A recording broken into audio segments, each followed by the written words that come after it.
You spoke earlier about the importance of having deep roots within inhabiting the body. Can you explain what you meant by that? The body can become a point of access into the realm of being. Let's go into that more deeply now. I am still not quite sure if I fully understand what you mean by being. Do y'all understand what, when people say, by being? So, question, water. What do you mean by that? I don't understand it. This is what a fish would say if I had a human mind. Please stop trying to understand being. You have already had significant glimpses of being, but the mind would always try to squeeze it into a little box and then put a label on it. It cannot be done. It cannot become an object of knowledge. And being, subject, and object merge into one. Being can be felt as the ever-present I am that is beyond name and form. To feel and thus to know that you are and to abide in that deeply rooted state is enlightenment. Is the truth that Jesus says will make you free.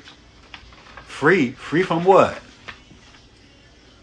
Free from the illusion that you are nothing more than your physical body and your mind. This illusion of the self, as the Buddha calls it, is the core error, free from fear and its countless disguises as the inevitable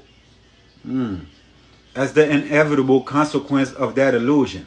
The fear that is your constant tormentator as long as you derive your sense of self only from this ephemeral and vulnerable form, and free from sin, which is the suffering you unconsciously inflict on yourself and others as long as this illusory sense of self governs what you think, say, and do.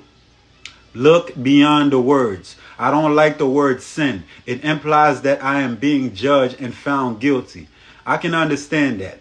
Over the centuries, many erroneous views and interpretations have accumulated around the words such as sin, due to ignorance, misunderstanding, or desire to control, but they contain an essential core of truth. If you are unable to look beyond such interpretations and so cannot recognize the reality to which a word points, then don't use it. Don't get stuck on the level of words. A word is no more than a means to an end.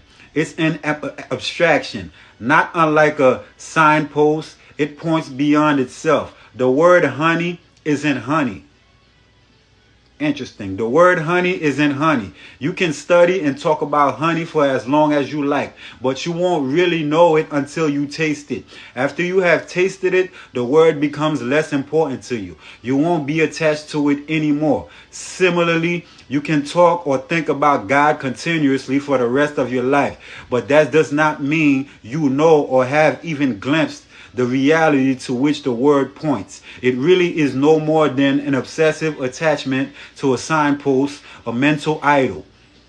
The reverse also implies, if for whatever reason you dislike the word honey, that might prevent you from ever tasting it. If you had a strong aversion to the word God, which is a negative form of attachment, you may be denying not just the word, but also the reality to which it points. You would be cutting yourself off from the possibility of experiencing that reality.